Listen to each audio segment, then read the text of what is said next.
दौला को इमारत साजी यानी भवन निर्माण का भी शौक था। जो इमारतें आज भी लखनऊ की पहचान हैं उनमें से बेशतर उन्हीं के दौर की हैं। बड़ा इमाम बाड़ा, आसिफी मस्जिद, रूमी दरवाज़ा और ये रेजिडेंसी। जी हाँ, इस रेजिडेंसी के बनने की इब्तिदा भी आसिफुद्दौला के ही दौर में हुई। आसिफुद्दौला अपनी रियाया में फ़र्क नहीं करते थे। जो खुशी ईद में वही उमंग होली में। उर्दू के सबसे बड़े शायर खुदाए सुखन मीर तकी मीर, जो दिल्ली छोड़ना गवारा नहीं करते थे, आसिफुद्दौला के न्योते पर लखनऊ आए और होली का नज़ारा देखकर पूरी की पूरी मसनवी ले गए।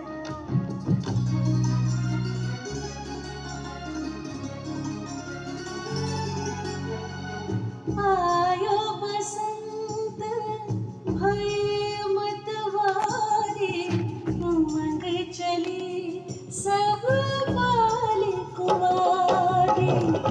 आयो बसंत भये मतवारे, उमंग चली सब बाल कुंवारे। उमंग चली सब बाल कुंवारे। आयो बसंत, आयो बसंत, आयो बसंत भये मतवारे, उमंग चली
सब बाल कुंवारे।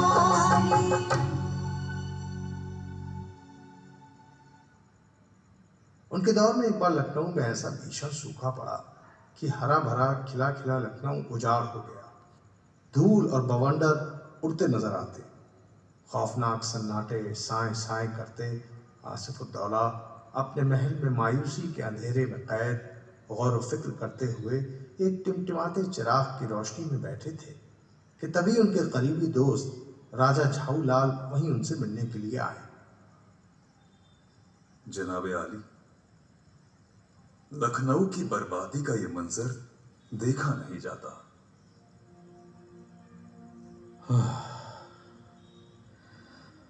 हमारे दिल से पूछिए राजा साहब, हमने इस महफिल अवध का एक एक चिराग खुद जलाया था, दुल्हन की तरह इसका श्रृंगार किया था। और आज ये शहर ऐसा लगता है कि कोई कमसिन बेवा। मगर इसकी तासीर लौटाने को मैंने एक बात सोच ली है। वो क्या हुजूर? हम एक बहुत बड़ा इमाम बाड़ा बनवाएंगे, जिसकी तामीर में सारे लखनऊ को काम और रोटी मिलेगी। क्योंकि हमारे शहर के लोग इतने खुददार हैं, भूखे मर जाएंगे लेकिन खैरात कबूल नहीं करेंगे। लेकिन किबला, वो लोग जिनको कोई काम नहीं आता वो क्या करेंगे? इस मसले का भी हल मिल गया है। इमारत बनाना सबको नहीं आता, मगर इमारत को तोड़ना तो सबको आता है ना। जो लोग इमारत साजी में किसी भी तरह की मदद कर सकते हैं, वो दिन में काम करने आएंगे और इस इमाम बाड़े को बनाएंगे। और जो कुछ नहीं कर सकते, वो रात के अंधेरे में इसे अपनी सकत के मुताबिक तोड़ देंगे। इस तरह ये काम तब तक चलता रहेगा जब तक सूखा खत्म नहीं हो जाता। वाह जनाबे अली, वाह! दिल हो तो ऐसा। इसीलिए तो लखनऊ वाले कहते हैं, जिसको ना दे मौला उसको दे आसफुद्दौला।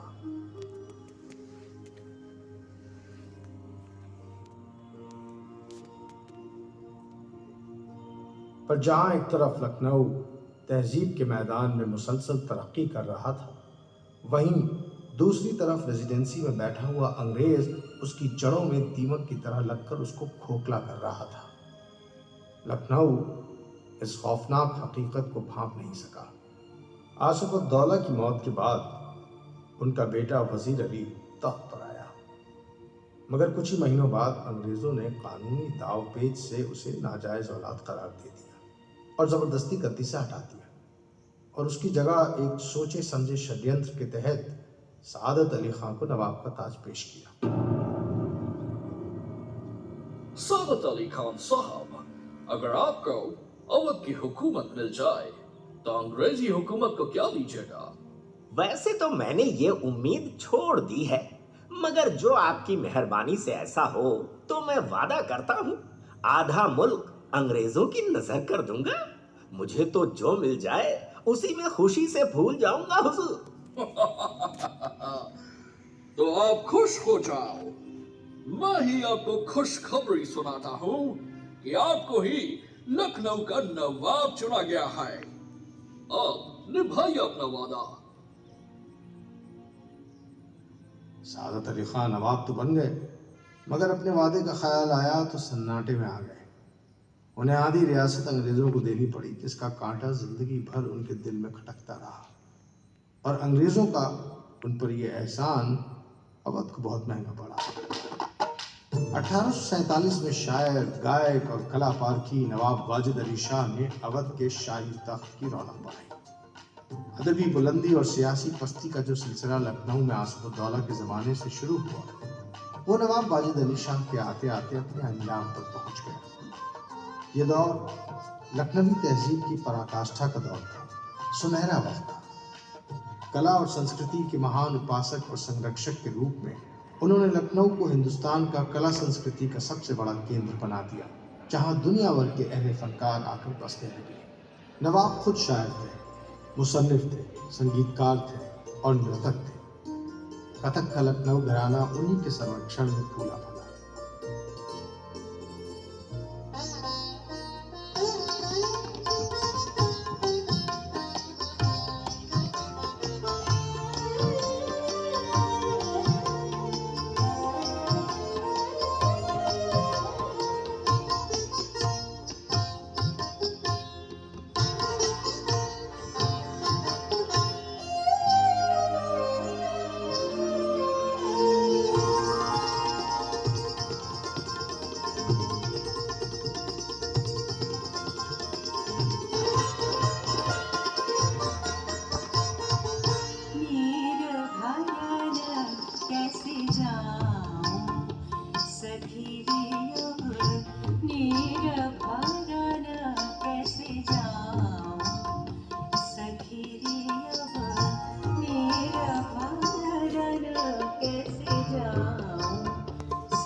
चपल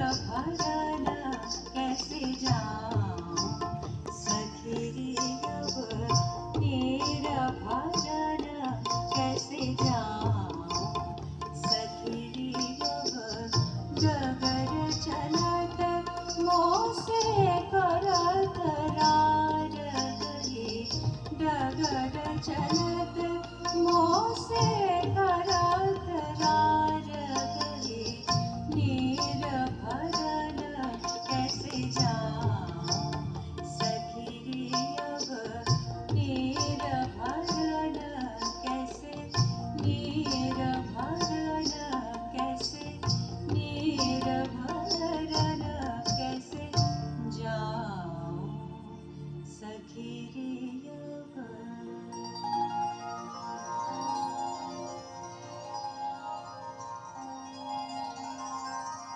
वाजिद अली शाह अवध की जनता में बेहद मकबूल थे। इस कदर के लोग उन्हें मोहब्बत से जाने आलम कहते थे, यानी सारे संसार की जान।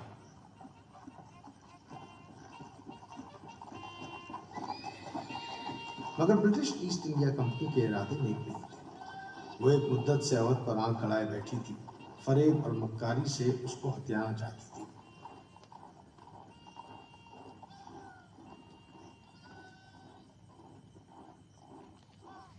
बादशाह के खिलाफ झूठी रिपोर्ट तैयार की, जिसके मुताबिक जनता बादशाह से नाराज है और बादशाह राज चलाने के लायक नहीं। इस रिपोर्ट के आधार पर अवध को कब्जा करने का फैसला ले लिया गया। कलकत्ता के गवर्नर जनरल की तरफ से जनरल ऑट्रम वाजिद अली शाह के नाम एक फरमान लाए और साथ में एक इकरारनामा भी, जिस पर वो नवाब से दस्तखत करवाना चाहते थे। मेजर औक्रम साहिब तशरीफ ला रहे हैं। पर्दे की आड़ से शाही वालिदा ने जनरल ऑट्रम से सवाल जवाब किया।